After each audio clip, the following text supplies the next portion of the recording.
Affordable housing का भी जिक्र है तो मैं लगे हाथों वहाँ आ ही जाता हूँ कि प्रदीप जी आपसे भी, क्योंकि आपने दोनों चीज़ें बनाई हैं। आपने एक वक्त में अफोर्डेबल हाउसिंग भी बनाई है, बहुत बढ़िया, जिसकी मिसाल आज भी दी जाती है कि अफोर्डेबल में लग्जरी जैसी चीज़ थी। फिर आपने जो अभी डिमांड लग्जरी की बहुत थी तो वैसे भी आपके प्रोडक्ट आए।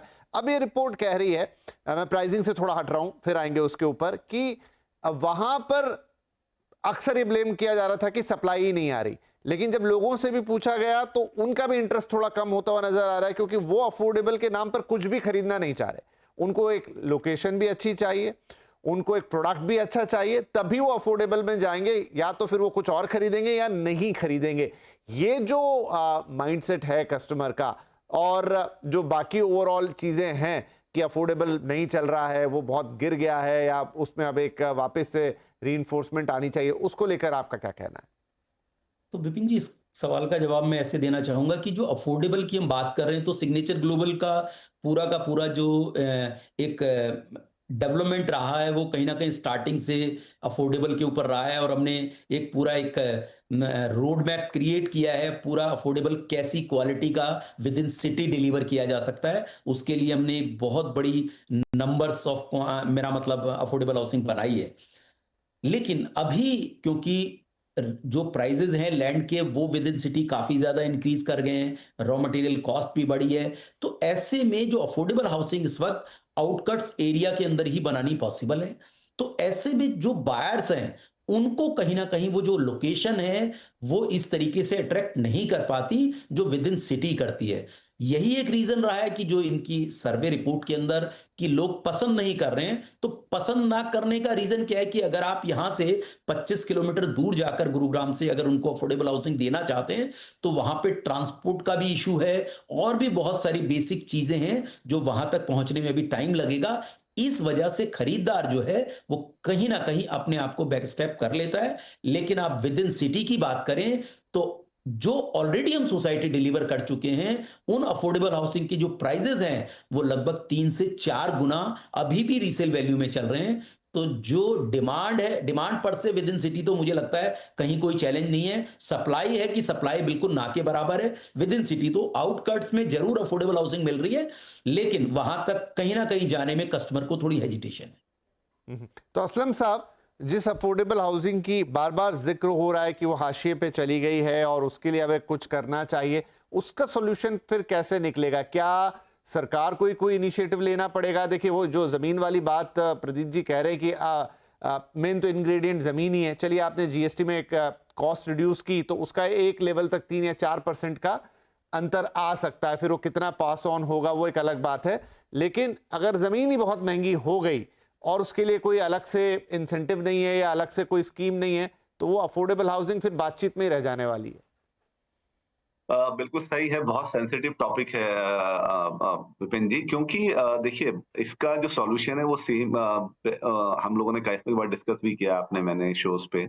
उसका तरीका ही ये है कि आप पेरिफेरल में ही जा सकते हैं, क्योंकि land prices within city limits are so high कि वो किसी भी डेवलपर को नहीं अफोर्डेबल नहीं रहेंगे डेवलपर के लिए। तो वो जब बिजनेस करने आए हैं तो वो बिजनेस ही करेंगे, वो नहीं कर सकते कि चैरिटी में वो नहीं कर पाएंगे। लेकिन गवर्नमेंट का एक बहुत बड़ा इनिशिएटिव का रिक्वायरमेंट है यहाँ पर। डेवलपर्स, मैं आपको बोल रहा हूँ, हर सिटी के डेवलपर्स रेडी हैं गवर्नमेंट के साथ कोऑपरेट करने के लिए। लेकिन गवर्नमेंट को ये करना पड़ेगा कि सबसे पहले कि तो पेरिफेरल में एरिया में अगर आप लैंड प्रोवाइड भी कर रहे हैं, क्योंकि वो काफी जगह हुआ सिटीज में कि गवर्नमेंट ने कहा ठीक है, हम आपको यहाँ लैंड दे रहे हैं, आपको सस्ते में है या सब्सिडाइज लैंड है, आप लीजिए और यहाँ बनाइए। लेकिन फिर क्वेश्चन वो आता है कि आप वहाँ पे इंफ्रास्ट्रक्चर क्या दे रहे हैं? तो ये जो 2 डबल वैमी है वो गवर्नमेंट को ही करनी पड़ेगी कि आपको वहाँ पे रोड्स प्रोवाइड करने पड़ेंगे, आपको वहाँ पे बस स्टॉप प्रोवाइड करने पड़ेंगे। वहाँ आपको बेसिक जो नेसेसिटी है एक इंसान को, hospital, schools and all, shopping complex वगैरह, ये सब बेसिक चीजें हैं। मैं कहता हूँ शॉपिंग कॉम्प्लेक्स, हॉस्पिटल भी डेवलपर्स कर सकते हैं, लेकिन बेसिक जो है वो रोड। आप अगर उस एक पेरिफेरल रोड, आप एक पेरिफेरल एरिया में अगर आप एक लैंड देते हैं, आप डिजाइन करते हैं या आप असाइन करते हैं कि भाई यहाँ पे आप अफोर्डेबल बनाइए, और उसके साथ-साथ आप उसको एक रोड कनेक्टिविटी बेटर दे देते हैं, जो कि वहाँ से connectivity to other parts of the city, जिसमें अगर अफोर्डेबिलिटी को अगर हम बात करें कि वो क्यों हिट हो रही है, तो आपने 3 फैक्टर्स गिनाए, quality, location and design and all. लेकिन सबसे बड़ा बड़ा होता है कि आपका accessibility to other parts of the city, like अगर आपको वहां से किसी अपने बच्चे को स्कूल लेके जाना है तो आप वहां पहुंच सकते हैं, कितनी जल्दी पहुंच सकते हैं, कितना आपको टाइम लगेगा और क्या कन्वीनियंस है आपको पहुंचने के लिए, आपका वर्क प्लेस पहुंचने के लिए आपको कितना टाइम लग रहा है, आप कितनी देर में वहां पहुंच पाते हैं। और आपको अगर दूसरी जगह अपने दूसरे पार्ट ऑफ द सिटी जाना है, मे बी आपके रिलेटिव होंगे, तो ये सब चीजें हैं। सो मुझे लगता है कि जो गवर्नमेंट का जो इनिशिएटिव है, जो गवर्नमेंट का भी काफी बार बात हुआ है कि येस वो प्रमोट करना चाहते हैं और डिमांड फॉर, जैसे कि प्रदीप जी ने बोला कि डिमांड का कोई प्रॉब्लम नहीं है, demand is there, is just that कि आपके पास अवेलेबिलिटी नहीं है, आप सिटी में अब नहीं दे सकते, क्योंकि अभी जिस तरह से इवॉल्व हो गई है हर सिटी, मैं कह रहा हूँ आप, पहले हम 7 सिटीज की बात करते थे, अभी तो टायर 2 सिटीज भी इतनी इवॉल्व हो गई हैं कि वहाँ पे भी एक मुश्किल होता जा रहा है। तो उसका सॉल्यूशन ही ये है कि गवर्नमेंट का इनिशिएटिव लेना पड़ेगा। हमारे पास पहले बहुत मॉडल होते थे पीपीपी, लेकिन अभी वो भी बहुत कम दिखने को मिलते हैं। मैं कह रहा हूँ एक गवर्नमेंट को थोड़ा-सा अपना रेवेन्यू में से ये दिखाना पड़ेगा। आप डेवलपर को एक लैंड दीजिए, अब आप रोड दीजिए, बाकी छोड़ दीजिए। मैं आपको कह रहा हूँ हॉस्पिटल, स्कूल भी छोड़ दीजिए। आप सिर्फ एक रोड दीजिए और आप एक लैंड असाइन कर दीजिए सब्सिडाइज्ड वैल्यू पे और कनेक्टिविटी दे दीजिए। मैं कहता हूँ आपका वापस अफोर्डेबल हाउसिंग बढ़ जाएगी। That's my view. राइट, देखना होगा, ये एक सवाल रहेगा। इस पर शायद थोड़ी चीज़ें हम आगे और कभी डिस्कस करेंगे, जहां सिर्फ फोकस अफोर्डेबल हाउसिंग का हो। लेकिन डिमांड तो है, लेकिन बहुत सारे लोगों के प्रेफरेंस क्या है वो इस रिपोर्ट में निकल कर आया, और बाकी उन चीज़ों को पूरा करने के लिए प्रैक्टिकल ऑन ग्राउंड इश्यूज क्या हैं वो ये बातचीत में थोड़ा सा हमने उसको टच किया। Now coming to the festive season, Pradeep ji, अब देखिए प्रधानमंत्री ने भी अभी कहा कि देश में जीएसटी बचत उत्सव की शुरुआत हो गई है, तो लोगों के हाथ में वहां एक बचत आएगी। ऑलरेडी सरकार ने इनकम टैक्स की रियायत दे दी, जो अब लोगों को 2-4-6 महीने उसके बाद जब सैलरी इकट्ठा हुई है तो वो जरूर फर्क पड़ा होगा। ये दोनों तरफ से जब उनके हाथ में थोड़ा एक्स्ट्रा पैसा आ रहा है, किस सेगमेंट में किस तरह की डिमांड खासतौर पे रियल एस्टेट के पॉइंट ऑफ व्यू से, और अब चूंकि हम बिल्कुल फेस्टिव सीजन के मिड में हैं, नवरात्रि चल रही है, आगे दशहरा, दिवाली और फिर टिल ईयर एंड, कैसा सिनारियो बनता देख रहे हैं? इन सारी चीजों को क्लब कर दूं तो देखिए, ये जो जीएसटी का डिसीजन गवर्नमेंट का रहा, ये बहुत बेहतरीन है। एक आम इंसान के हाथ में पैसा आया है, यानी ये एक ऐसा इम्पैक्टफुल डिसीजन था जो लास्ट मैन तक, लास्ट पर्सन तक पहुंच रहा था इस देश की कंट्री के।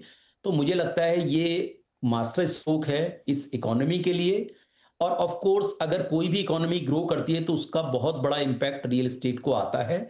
एंड क्योंकि रियल एस्टेट के प्राइसेस भी, जैसा अभी हमने डिस्कस भी किया, कि काफी ज्यादा बड़े थे, तो ये भी एक फैक्टर ऐसा रहेगा जिससे जो प्राइसेस हैं वो कहीं ना कहीं कंट्रोल में रहेंगे, और थोड़ा सा जो एक बेनिफिट है वो कहीं ना कहीं कस्टमर तक पास ऑन होगा। लेकिन क्योंकि जैसा कि एक नॉर्मल कोर्स ऑफ बिजनेस में लगता है कि जो जिस तरीके की डिमांड बनी हुई है, जिस तरीके की डिमांड हमें आने वाले वक्त में लग रही है, तो ये जो फेस्टिवल सीजन भी हमारा जा रहा है, बहुत अच्छी मुझे एक होप है कि बहुत अच्छी डिमांड इस फेस्टिवल सीजन में क्रिएट होगी। जैसा मैंने बताया भी अभी आपको कि बैक टू बैक हम 2 प्रोजेक्ट्स अपने, एक द्वारका एक्सप्रेसवे, एक साउदर्न पेरीफेरी रोड, इन पर काफी बड़े प्रोजेक्ट्स हम आने वाले वक्त में लॉन्च करने वाले हैं। और फेस्टिवल सीजन का बेनिफिट भी और कुछ ना कुछ ऐसी स्कीम्स भी हम अपने कस्टमर्स के लिए लेकर आने वाले हैं, जिससे दिवाली तो हो ही, और उनका घर लेने के बाद एक जो खुशी होती है वो भी कहीं ना कहीं उसमें वो महसूस कर पाए।